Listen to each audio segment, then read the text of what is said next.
இப்படி மழை அடித்தால் நான் எப்படி கொடை பிடிப்பேன்? இப்படி அலை அடித்தால் நான் எப்படி கால் நனைப்பேன்?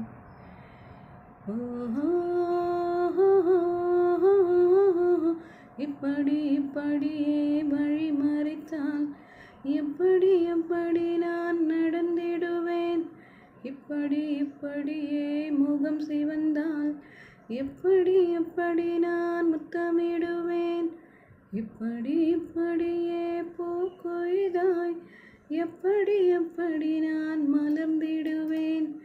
இப்படியே தடை விதித்தால் எப்படி நான் நெருங்கிடுவேன்?